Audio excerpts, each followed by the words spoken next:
Stop relying on canned soup for your emergency supply. Smart preppers are stockpiling these right now. Today, I'm showing you 3 brand new Just Add Water soup recipes that are completely shelf stable. And the best part is you don't need a pressure canner to make them. Hey guys, it's Jara with Wicked Prepared. Today we are upgrading your long-term food storage with 3 new soup in a jar recipes that are 100% shelf stable and 100% hassle-free. We are skipping the pressure canner completely today. Instead, we're using a powerful combo of freeze-dried and dry pantry staples to create delicious meals that just need water to come to life. Whether you're looking to build up your emergency stockpile, create easy camping meals, or just want a quick meal ready for a rainy day, these jars are the perfect solution.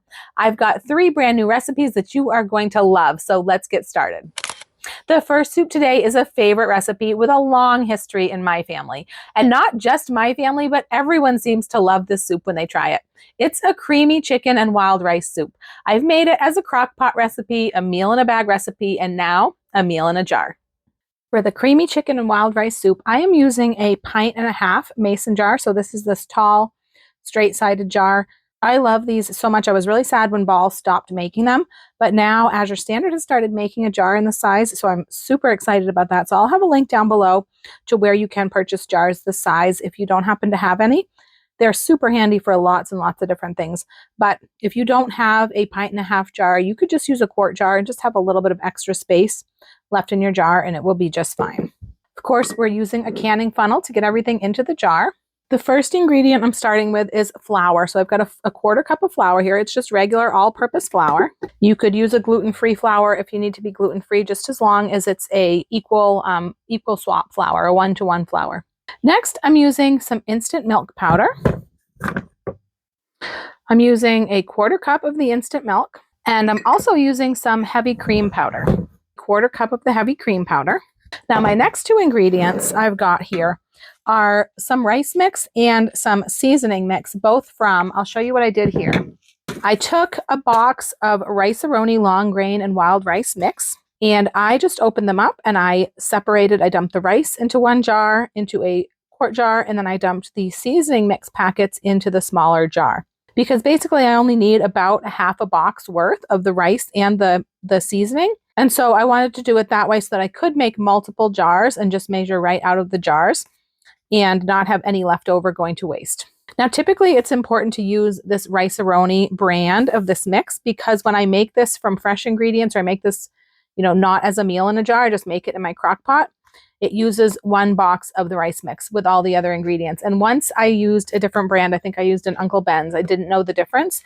And because the packages aren't the same size, they don't contain the same amount of rice, the Uncle Ben's contained more. And so instead of getting a soup, I pretty much got like a creamy rice dish, almost like a casserole or something. So it's definitely important to use the Rice-A-Roni brand if you're making the recipe like just normally. But for this, because we are measuring it out separately, it probably would be okay to use any other brand or to use a homemade, wild and white pilaf mix if you have a homemade one. But I like to use this Rice-A-Roni. I buy this in bulk because we do use it a lot. We really like this recipe and we like this mix. So this is what I'm using. If you switch up the brands, you do so at your own risk. So first, I'm going to be adding some of the seasoning from the seasoning packets. And I'm using a tablespoon of the seasoning mix, which is about half of what comes in 1 box of mix. Not quite exactly, I don't think. And next, I'm adding some chicken bouillon. I'm adding a tablespoon of the chicken bouillon. Now, most bouillons call for usually about a teaspoon of bouillon for 1 cup of water to make broth, sometimes around 3/4 of a teaspoon. Anywhere in that range, you're probably good to use the tablespoon. If you switch up your brands of bouillon, especially when you go with something a little bit less conventional, check what measurements they call for to make a cup of broth. Because if it's a lot different than like 3/4 to 1 teaspoon, you might need to adjust your amount of bouillon. And of course, you can adjust it just because you want or need to. If you need to watch your sodium or you don't like things too salty or anything like that, you can adjust it. If you like a little bit more, you can add more. You can do that to your tastes, but if you're doing it based on different brands, then make sure that you just read and account for the differences. I'll put the brands that I use down in the description below the video just so that you have that for reference. I know when I'm trying a recipe for the first time, if a brand is specified, I try to use the brand that's specified at least the first time so I know how the recipe is supposed to come out if I want to play with it from there. Next, I'm adding some salt and pepper. So I've got my salt cellar here. I'm just adding a 1/4 teaspoon of each, 1/4 teaspoon of salt and a 1/4 teaspoon of pepper. We don't need a lot because there is salt in both the bouillon and the rice seasoning mix. And next, I'm going to be adding the rice that I took out of those rice boxes. I am using a 1/4 cup of the rice. If you want, you can go just a little bit generous on that because I think it is slightly more than a 1/2 cup in the whole box, and I'm going for about half, but a 1/4 cup is a good measurement to use.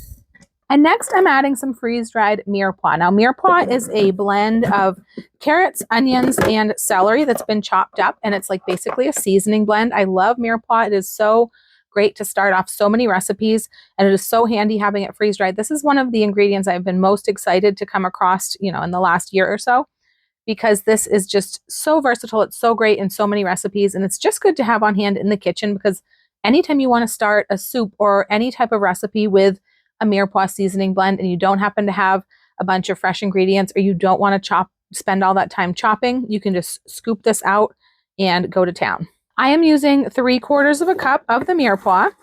Now, if you do not have a measuring cup set that includes a 3/4 cup, you are missing out. I just got this kind of recently and I'm super excited. I use it a lot rather than having to do a 1/2 and a 1/4 or whatever else. So I'll put a link to where I found this down below in the description because people ask that all the time. Now, if there's any pieces of celery that are any bigger than what you would want them, they easily break into pieces, but I just usually use this pretty much as is.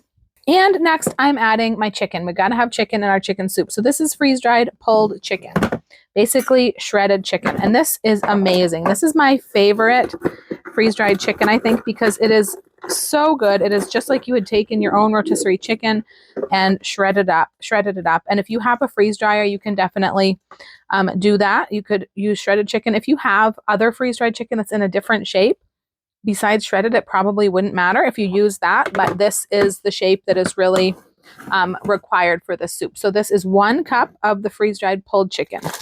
And now our jar is full. And at this point, you'd want to add your oxygen absorber for long-term storage and then put on the lid tightly. I use a 200cc oxygen absorber usually for a quart jar. This is a little bit smaller than a quart jar, but it's going to be just fine, I think, with the same size of oxygen absorber. Some people also will vacuum seal these. You don't need to do both. You can vacuum seal or use an oxygen absorber. You don't have to do both. I prefer to use oxygen absorbers because it is just a little bit more effective. It's going to remove or eat up all of the oxygen, whereas the vacuum sealer will take out some of the air, but it's not going to take out all of the oxygen. So I prefer the oxygen absorbers, but people have luck with the vacuum sealing as well. And then, of course, you definitely want to label your jar, and you definitely want to make sure that you have the cooking instructions stored somewhere, not in your computer or your phone, someplace printed out or written down, so that if you are ever without power and you're going to use your meals in a jar, which is a big part of the time when people tend to use these, you're going to be able to get to your cooking instructions. You could put them right on the jar somewhere, on a sticker, on a label. You could write them on with a Sharpie or a chalk marker. Just make sure that you have them somewhere offline. I was super sad. I usually use chalkboard labels like this from the Dollar Tree. And I have for years and years. And it's actually looking like they may have discontinued the ones that I use. I haven't seen them at my store forever, but I could see them on the website.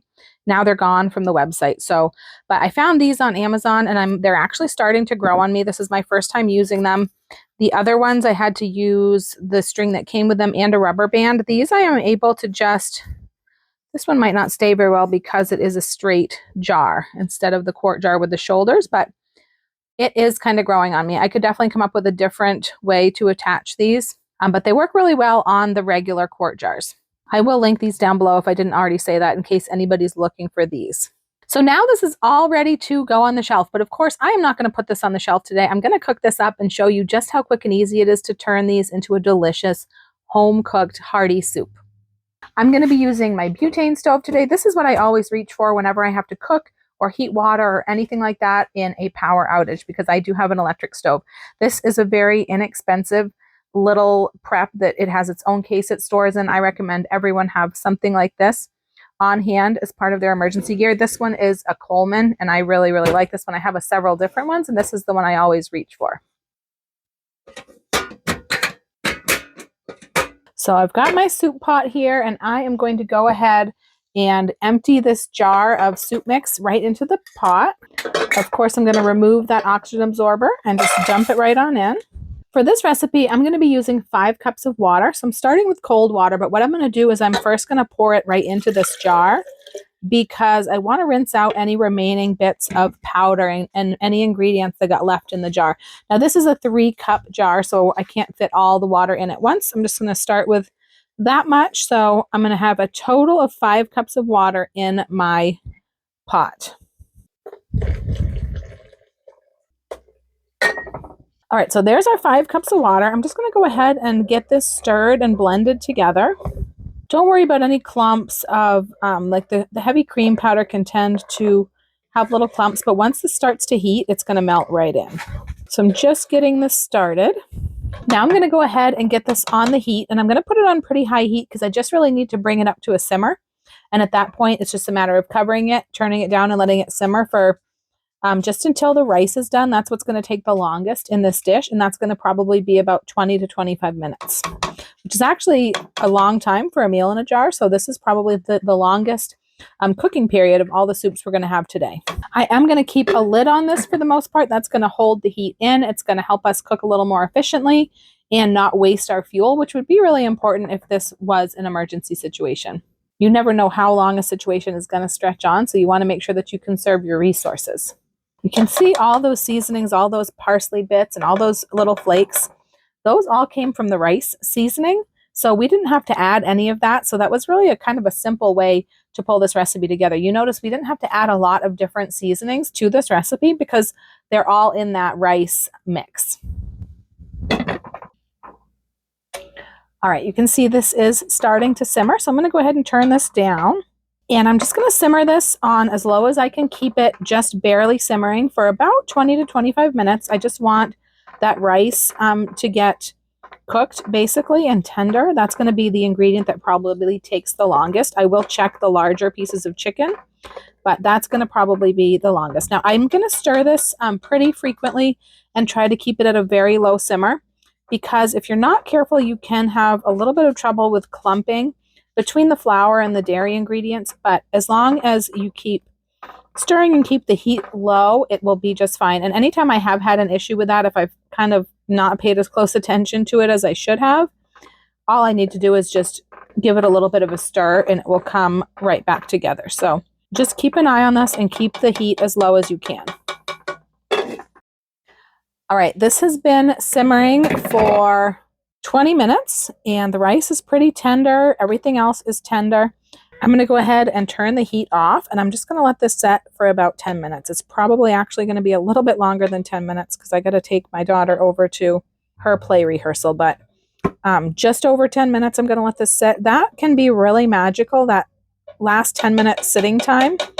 When you're talking about cooking with freeze-dried food, something about it just really makes it all come together. And honestly, you can actually use that if you're cooking in an emergency and you do need to conserve fuel. If you can bring your food up to heat and, get it simmering and then take it off the heat and somehow insulate it, especially if you can somehow insulate it, maybe put it in an old cooler, surround it with some old comforters or pillows, anything you can do to insulate it, it usually can complete its cooking. Without having to be on the heat the whole time, even if your recipe calls for that. So it's a really good trick to remember if you're ever in a situation where you have to worry about conserving your fuel. All right, so it has now been sitting probably just over 10 minutes, and this is ready to serve. Looks so good. Smells amazing. I'm ready to dig in and give it a try. All right, let's dig in.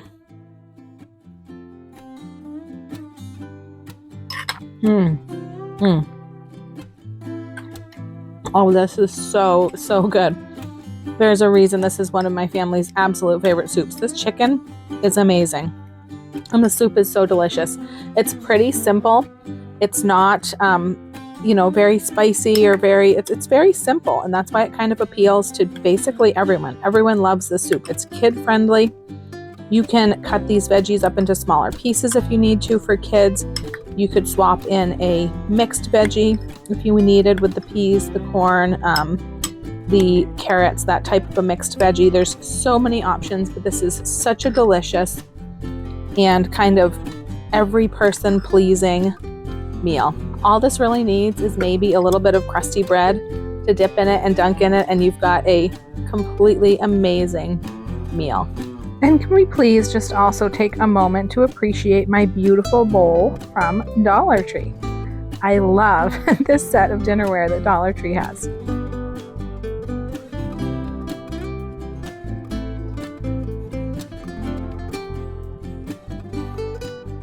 My next soup is a classic split pea soup with ham. This soup is a classic Depression era recipe with stick to your ribs hardiness that packs a big nutritional punch as well. Making this soup the traditional way usually means simmering a ham bone for hours and hours, then adding your split peas, your veggies, and simmering some more. So we're making some smart modern swaps today to create a soup that cooks up in about 15 minutes with no mess and no fuss. For the split pea soup, I'm going to be using a wide mouth quart jar.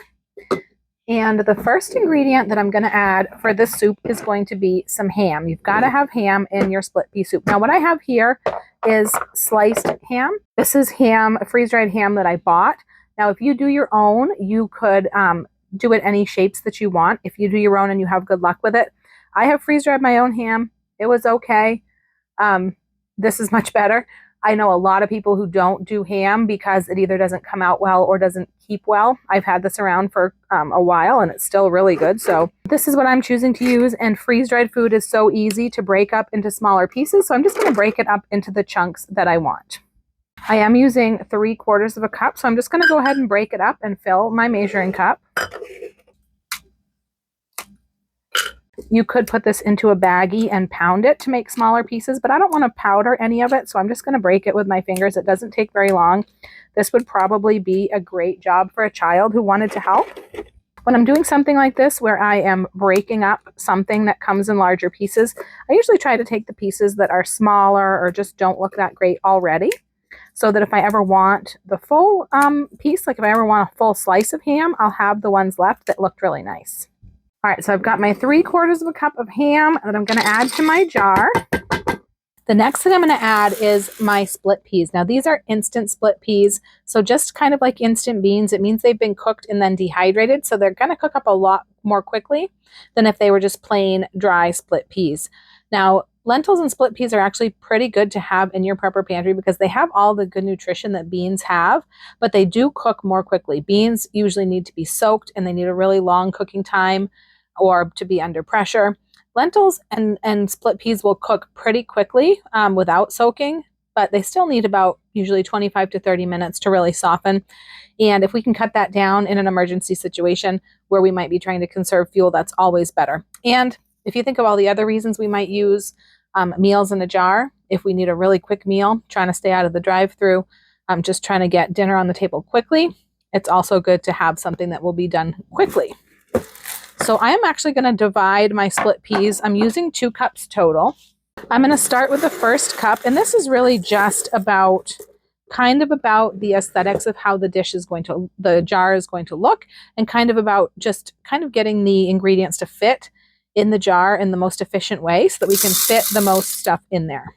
But I have layered my jars, many different ways on different occasions, and it always manages to fit. So don't worry if you do yours in a little bit different order, but I am going to give this a little jiggle, just try to get those split peas starting to filter down in amongst that ham. Next, I'm going to add some freeze-dried chopped onion. I'm using 1/4 cup of the chopped onion. And now I'm going to add some freeze-dried carrots. I'm going to do 1/2 cup of the carrots. And if there are any really big pieces like this one, I'm going to break these up in half or smaller pieces, just because I want a little bit smaller pieces of carrot and I want to make sure there's carrot in every bite of soup. So just anything that's really big, I'm going to break up as it goes in. Freeze-dried food is super, super easy to just snap into and really, really easy to break. You don't need a knife, you don't need to chop or anything like that. So I've got my 1/2 cup of carrots in, and now I'm going to add some instant mashed potato flakes. These are the kind of flakes that are just potato. There's no butter flavor, milk, flavor seasonings, anything, just potato. And I do not typically add potato to my split pea soup, but I am this time. This is going to serve a little bit of a thickening agent. Mashed potato flakes is really good for thickening soups and stews and things like that.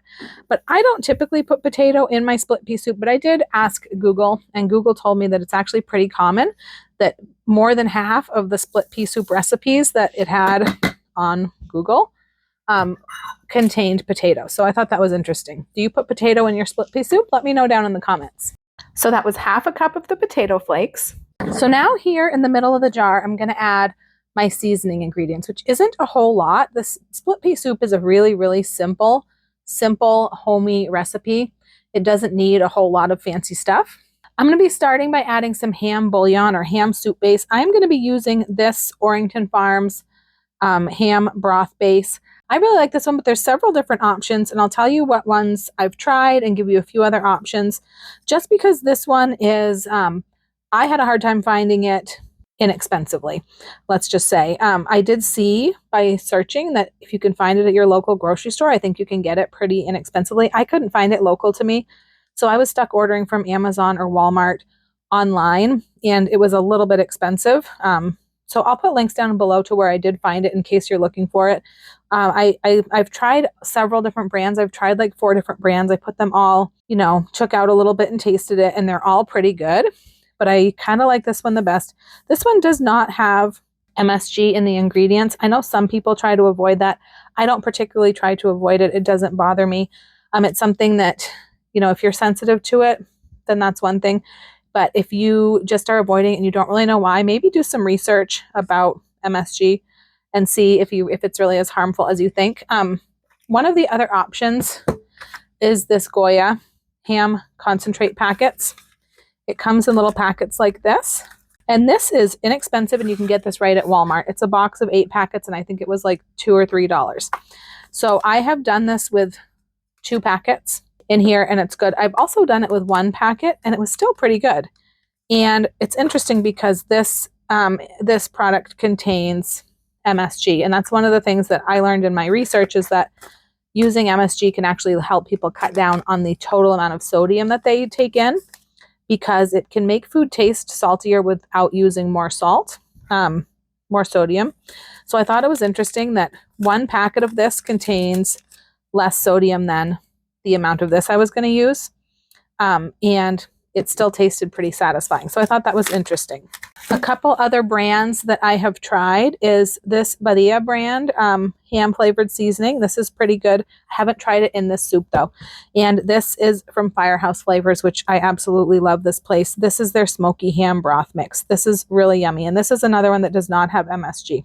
I haven't tried these in this soup, so I can't really recommend amounts, but if you have either one of these or you want to try either one of these, you could play around with them and kind of figure out how much you need. I would think it might be maybe about half the amount of this one, but I'm not really sure.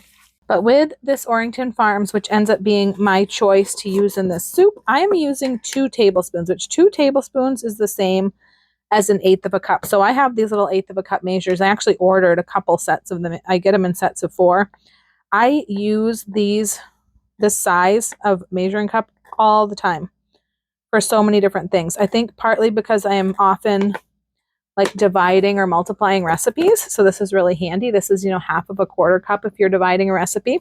So it's really handy if you like to make recipes for, smaller servings and things like that. I also use them for like powdered supplements I have that might have a 2 tablespoon serving. I use them for like our guinea pig food, all sorts of things. They're super handy. Coffee scoop too. That's another thing they're good for. So now I've got my ham bouillon in here. And the other seasoning I'm going to add is some thyme. Thyme is something that I really enjoy in split pea soup. You don't have to add it if you don't want, but I think it really adds a good flavor to it. I think it really complements it well. And like I said, it doesn't need much, but I really like the thyme in it. So I'm adding a 1/2 teaspoon of thyme. And now I'm going to add my other cup of the instant split peas right here in the top of my jar. 1 more cup. So that's 2 cups total. Those fit right down in there. And this is about as full as our jar is going to get, but I do have one more thing I want to add. And that is a bay leaf. Now, this is something that my mother cooked with bay leaves all the time when I was a kid. Anytime she was simmering a soup, a stew, anything like that, she always had bay leaves in it. And something that I never ever use really myself as an adult. And I've thought about that recently. And I got these bay leaves and I haven't used them that much. I feel like it's something that just recipes I tend to make don't call for bay leaves, but it can be a good addition to a split pea soup. So I'm going to throw one in here. You can consider this optional, but if you have one, go ahead and throw one in. I don't know how much flavor it's going to impart with a quick cooking soup, but it's going to put some flavor in there. So I'm putting a bay leaf in here. You just have to make sure to remove that when it's done cooking, because these are very hard and they stay very hard. They don't soften and they would be a choking hazard. So now I'm just going to throw in my oxygen absorber and seal up my jar. And of course, we want to go ahead and throw a label on this so that we know what's in the jar. And then we want to make sure that we have the cooking instructions, just like all our other recipes, somewhere offline so that they're accessible when we need them. But here is our beautiful split pea and ham soup ready to go on the shelf. But you know, I am not going to put this on the shelf. I'm going to go ahead and cook this up and show you how quickly this can turn into a delicious, comforting, homey meal. I'm going to be adding 5 cups of water, but once again, I am going to pour the water into my jar first, just to rinse out any residual powders.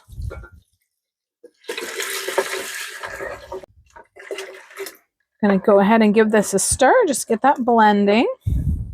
I'm going to once again just turn this on high heat to bring it up to its initial simmer. And then I'm going to let it simmer with the cover on for probably about 10 to 15 minutes until it is thickened and everything is tender. All right, so now that this has come to a boil, I'm going to give this a stir and I'm going to turn this down and I'm just going to keep it at a simmer until it seems to be done. Thickened, everything tender, probably about 10 to 15 minutes.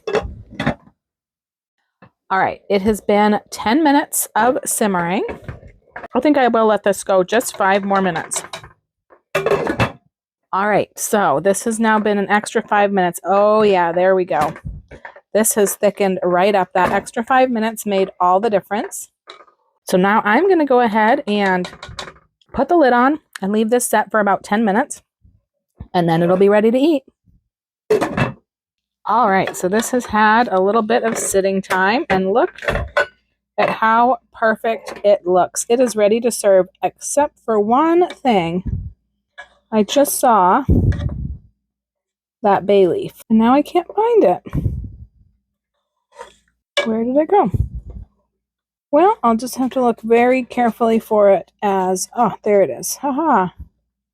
Always remove the bay leaf. All right, let's have some split pea soup.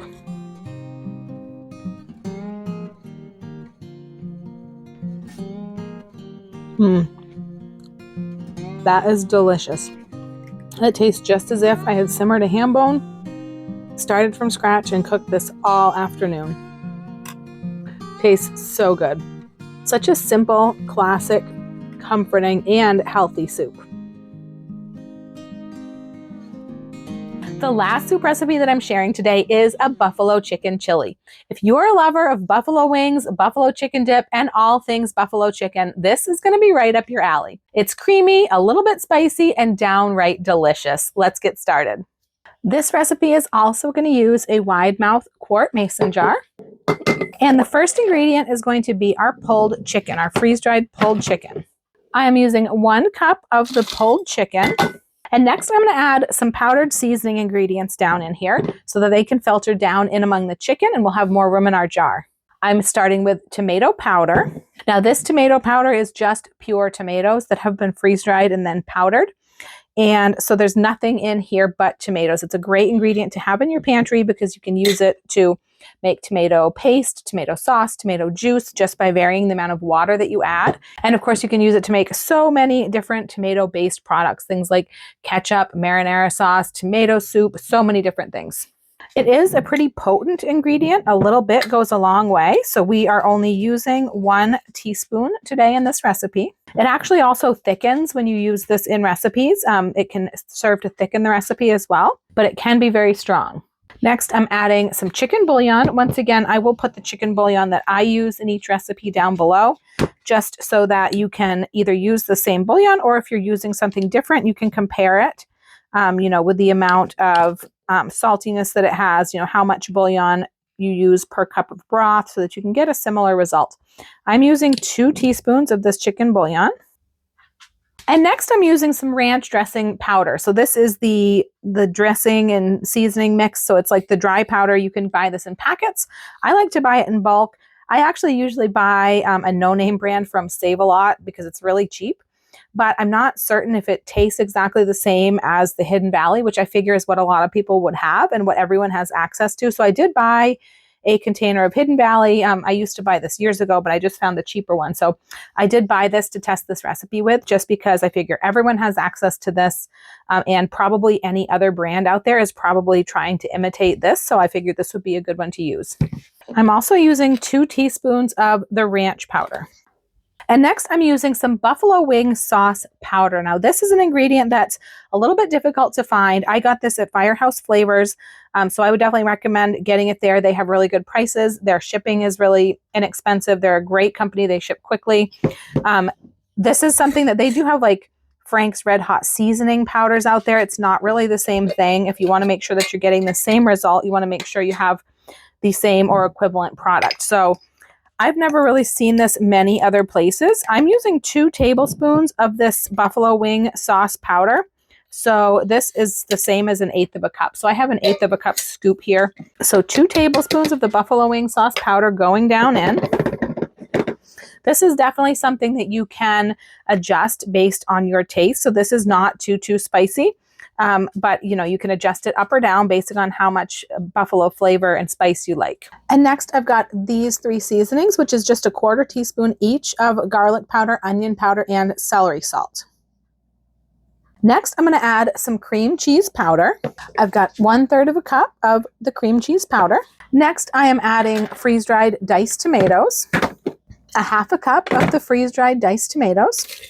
I'm adding some of our freeze-dried mirepoix, 1/2 a cup of the mirepoix as well.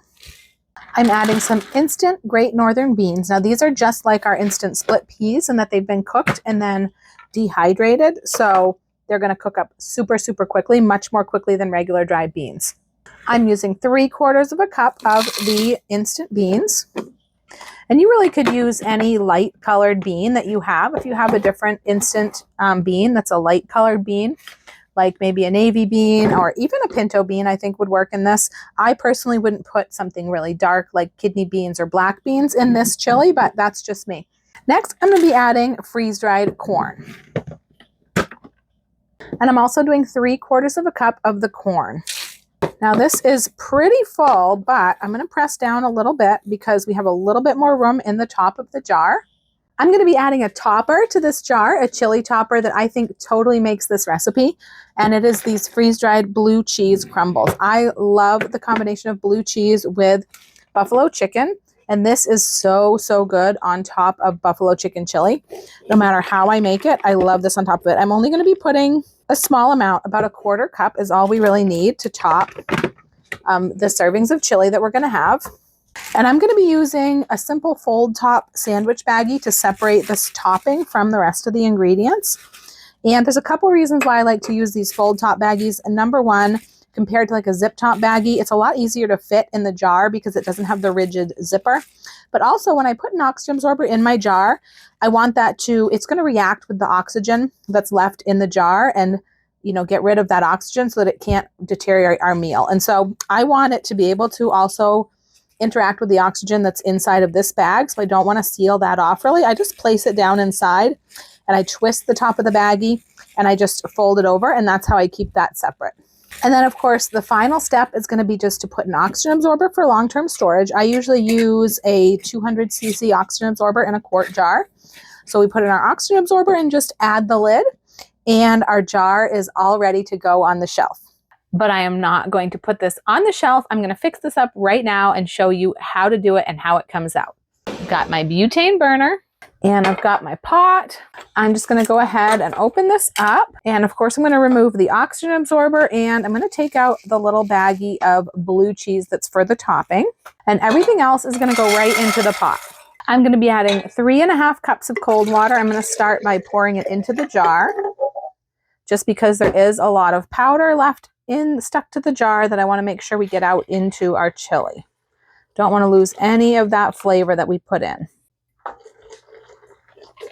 All right, there's our 3.5 cups of cold water. I'm going to go ahead and give this a mix.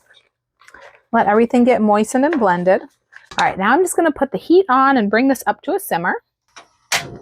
I am going to put the lid on just to keep the heat in the pot as much as I can, not to waste fuel. This is the wrong lid, but we're going to go with it. Ooh, I just found the right lid. All right, this is starting to come up to a simmer. I'm going to give it a little bit of a stir. And then I'm going to turn this down so this can simmer just on a low simmer. And I'm going to go ahead and put the lid back on, and I'm going to let this just simmer for, it probably only needs about 10 minutes. I just need those instant beans to become tender and the chicken, the shredded chicken, to become tender. And that won't take long at all. So I'll see you back here in a few minutes. All right, it's been 10 minutes. This has been simmering. And it has definitely thickened up nicely. I can tell that our veggies are definitely tender. I'm going to go ahead and test the beans and the chicken and see how we're doing. Oh yeah, this is looking real good. So all I'm going to do now is turn off the heat. And I'm just going to let this set for about 10 minutes. That really, I think, helps bring everything all together with these quick cooking soups, especially with the freeze-dried ingredients. And so I'm going to give this 10 minutes just to set, and then it'll be ready to serve. All right, this has been setting now for 10 minutes, and it is perfectly ready to serve.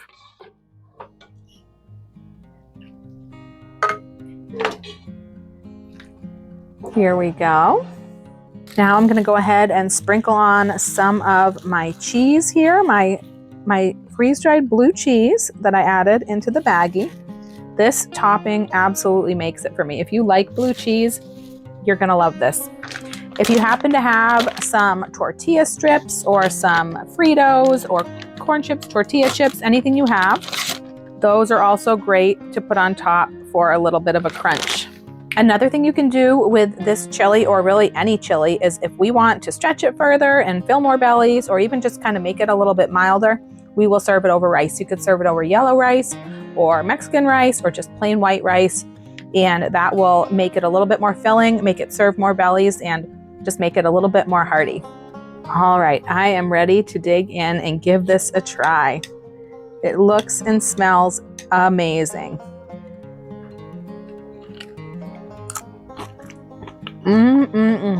So good. So good. It's just a little bit spicy, and it's got all of the flavors of buffalo chicken, the crunch from the cheese and the chips. This would be perfect Super Bowl food, party food, or perfect for any cold winter day. That pulled chicken is so good and perfect for this kind of dish. And just like that, you've got 3 hearty soups added to your pantry rotation. But honestly, soup is just one part of the plan. I've got a whole library of meal in a jar recipes with everything from breakfast to dessert. I'm going to put that down below for you to check out if you want. You can create weeks or even months worth of menus in these shelf-stable jars, ready to pull into action whenever the need arises. I recommend that whenever you try a new recipe for the first time, make just one jar and prepare it for your family. Make sure that you like it before you store it away or make multiples. Not everyone has the same taste preferences, and you might want to make small adjustments here and there, even if it's a recipe that you like. Once you know a recipe's a winner with your family, make several to put on your shelf and create a meal rotation. I usually get 3 to 4 servings from a quart jar meal like these, and these soups are no exception. If you have a household of just 1 or 2, most meals can be halved and made in a pint jar. If you have more people to serve, then just fix up 2 jars at a time.